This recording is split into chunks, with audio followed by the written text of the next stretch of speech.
بسم اللہ الرحمن الرحیم۔ شروع اللہ کے نام سے جو بڑا مہربان اور نہایت رحم فرمانے والا ہے۔ خاتون جنت حضرت فاطمہ الزہرا رضی اللہ تعالی عنہا کے بارے میں حضور پاک صلی اللہ علیہ وآلہ وسلم نے فرمایا، فاطمہ جنت کی عورتوں کی سردار ہے۔ ایک اور موقع پر حضور پاک صلی اللہ علیہ وآلہ وسلم نے ارشاد فرمایا، فاطمہ عورتوں میں سے سب سے پہلے جنت میں داخل ہوں گی۔ احادیث مبارکہ میں حضرت سیدہ فاطمہ الزہرا رضی اللہ تعالی عنہا کے بہت زیادہ فضائل و مناقب آئے ہیں۔ آپ رسول پاک صلی اللہ علیہ وآلہ وسلم کی سب سے چھوٹی اور لاڈلی بیٹی ہیں۔ آپ جنتی نوجوانوں کے سردار سیدنا حسن رضی اللہ تعالی عنہ اور سیدنا حضرت حسین رضی اللہ تعالی عنہ کی والدہ اور حضرت علی رضی اللہ تعالی عنہ کی زوجہ محترمہ ہیں۔ ام المومنین حضرت سیدہ عائشہ صدیقہ فرماتی ہیں کہ میں نے طور و طریق کی خوبی، اخلاق و کردار کی پاکیزگی، نشست و برخاست، طرز گفتگو اور لب و لہجے میں رسول پاک صلی اللہ علیہ وآلہ وسلم کے مشابہ حضرت فاطمہ رضی اللہ تعالی عنہا سے زیادہ کسی کو نہیں دیکھا۔ ایک اور موقع پر حضرت عائشہ صدیقہ رضی اللہ تعالی عنہا فرماتی ہیں کہ میں نے حضور پاک صلی اللہ علیہ وآلہ وسلم کے سوا سیدہ فاطمہ الزہرا سے سچا اور انصاف کو کسی کو نہیں دیکھا۔ ام المومنین سیدہ ام سلمہ رضی اللہ تعالی عنہا فرماتی ہیں کہ حضرت سیدہ فاطمہ الزہرا رفتار و گفتار میں حضور پاک کی بہترین نمونہ تھیں۔ مشہور روایت کے مطابق فاتح خیبر حضرت علی رضی اللہ تعالی عنہ کے ساتھ نکاح کے لیے حضور پاک صلی اللہ علیہ وآلہ وسلم کو جب پیغام بھیجا گیا تو رسول پاک نے اسے فوراً قبول فرما لیا، اور پھر آپ نے حضرت سیدہ فاطمہ الزہرا رضی اللہ تعالی عنہا سے اس کا ذکر کیا تو انہوں نے بزبان خاموشی اپنی رضامندی کا اظہار فرمایا۔ ایک اور روایت کے مطابق انصار اور مہاجرین کی ایک جماعت نے حضرت علی رضی اللہ تعالی عنہ کو حضرت فاطمہ کے لیے پیغام بھیجنے کی ترغیب دی۔ حضرت علی جب رسول پاک صلی اللہ علیہ وآلہ وسلم کی خدمت اقدس میں حاضر ہوئے اور حرف مدہ زبان پر لائے تو رسول پاک صلی اللہ علیہ وآلہ وسلم نے ان سے پوچھا کہ تمہارے پاس حق مہر ادا کرنے کے لیے بھی کچھ ہے؟ تو انہوں نے عرض کیا، ایک ذرہ اور ایک گھوڑے کے سوا کچھ نہیں ہے۔ رسول پاک صلی اللہ علیہ وآلہ وسلم نے فرمایا کہ گھوڑا تو جہاد کے لیے ضروری ہے، ذرہ کو فروخت کر کے اس کی قیمت لے آؤ۔ حضرت علی رضی اللہ تعالی عنہ نے یہ ذرہ فروخت کرنے کے لیے صحابہ کرام کے سامنے پیش کی۔ خلیفہ سوم سیدنا حضرت عثمان غنی رضی اللہ تعالی عنہ نے یہ ذرہ خرید لی، اور پھر انہوں نے یہ ذرہ بھی حضرت علی رضی اللہ تعالی عنہ کو ہدیتاً واپس کر دی۔ حضرت علی یہ رقم لے کر رسول پاک صلی اللہ علیہ وآلہ وسلم کی خدمت اقدس میں حاضر ہوئے اور سارا واقعہ بیان کیا تو آپ نے حضرت عثمان کے حق میں دعا فرمائی۔ حضور پاک صلی اللہ علیہ وآلہ وسلم نے حضرت علی سے فرمایا کہ اس رقم میں سے 2/3 خوشبو وغیرہ پر خرچ کر دو اور 1/3 سامان شادی اور دیگر اشیاء خانہ داری پر خرچ کرو۔ پھر حضور پاک صلی اللہ علیہ وآلہ وسلم نے حضرت انس بن مالک رضی اللہ تعالیٰ عنہ کو حکم دیا کہ جاؤ حضرت ابو بکر صدیق، حضرت عمر فاروق، حضرت زبیر، حضرت عبد الرحمن بن عوف اور دیگر مہاجرین اور انصار کو مسجد نبوی میں بلا لاؤ۔ حضرت انس کا بیان ہے کہ اس سے پہلے رسول پاک صلی اللہ علیہ وآلہ وسلم پر وحی آنے کی سی کیفیت طاری ہوئی۔ وہ کیفیت ختم ہوئی تو آپ صلی اللہ علیہ وآلہ وسلم نے فرمایا کہ حضرت جبرائیل امین اللہ تعالیٰ کا پیغام لائے ہیں کہ حضرت سیدہ فاطمۃ الزہرا رضی اللہ تعالیٰ عنہا کا نکاح حضرت علی المرتضیٰ رضی اللہ تعالیٰ عنہ سے کر دیا جائے۔ جب صحابہ کرام مسجد نبوی میں جمع ہو گئے تو رسول پاک صلی اللہ علیہ وآلہ وسلم منبر پر تشریف لائے اور فرمایا، اے گروہ مہاجرین و انصار، مجھے اللہ نے حکم دیا ہے کہ فاطمہ بنت محمد کا نکاح علی ابن طالب سے کر دوں۔ میں تمہارے سامنے اللہ کے اس حکم کی تعمیل کرتا ہوں۔ اس کے بعد رسول پاک صلی اللہ علیہ وآلہ وسلم نے خطبہ نکاح پڑھا اور دعائے خیر فرمائی۔ صحیح روایت کے مطابق یہ نکاح 3 ہجری میں ہوا اور رخصتی عمل میں آئی۔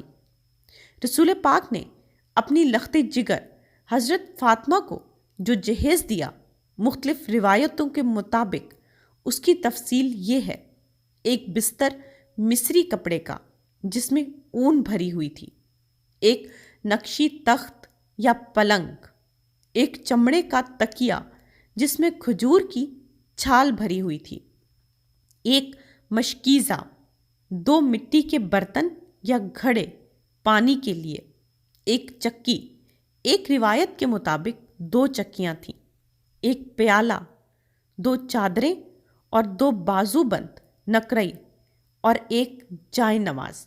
رسول پاک صلی اللہ علیہ وآلہ وسلم حضرت فاطمۃ الزہرا رضی اللہ تعالیٰ عنہا کے ہر رنج و غراحت میں شریک ہوتے، تقریباً ہر روز ان کے گھر تشریف لے جاتے، ان کی خبر گیری کرتے، کوئی تکلیف ہوتی تو اسے دور کرنے کی کوشش فرماتے۔ اگر رسول پاک صلی اللہ علیہ وآلہ وسلم کے گھر میں کوئی چیز پکتی تو آپ اس میں سے کچھ نہ کچھ حضرت فاطمہ کو بھی ضرور بھجواتے۔ حضرت عائشہ صدیقہ رضی اللہ تعالیٰ عنہ فرماتی ہیں کہ حضرت فاطمہ رضی اللہ تعالیٰ عنہا نبی کریم صلی اللہ علیہ وآلہ وسلم کی خدمت اقدس میں حاضر ہوتی تو آپ از راہ محبت کھڑے ہو جاتے اور شفقت سے ان کی پیشانی کا بوسہ لیتے اور اپنی نشست سے ہٹ کر اپنی جگہ پر بٹھاتے، اور جب آپ صلی اللہ علیہ وآلہ وسلم حضرت فاطمہ کے گھر تشریف لے جاتے تو وہ بھی کھڑی ہو جاتی اور محبت سے آپ صلی اللہ علیہ وآلہ وسلم کے سر مبارک کو چومتی اور اپنی جگہ پر بٹھاتی۔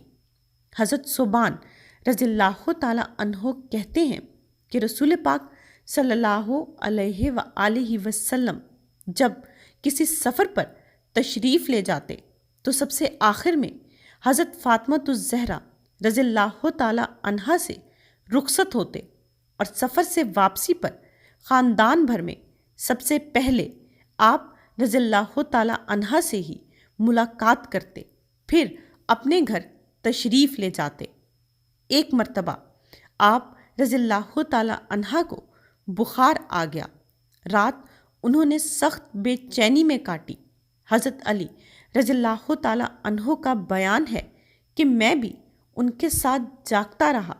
پچھلے پہر ہم دونوں کی آنکھ لگ گئی، فجر کی اذان سن کر بیدار ہوا تو دیکھا کہ حضرت فاطمہ رضی اللہ تعالیٰ عنہا معمول کے مطابق چکی پیس رہی ہیں۔ میں نے کہا، فاطمہ تمہیں اپنے حال پر رحم نہیں آتا؟ رات بھر تمہیں بخار رہا، صبح اٹھ کر ٹھنڈے پانی سے وضو کر لیا، اب چکی پیس رہی ہو، خدا نہ کرے زیادہ بیمار ہو جاؤ۔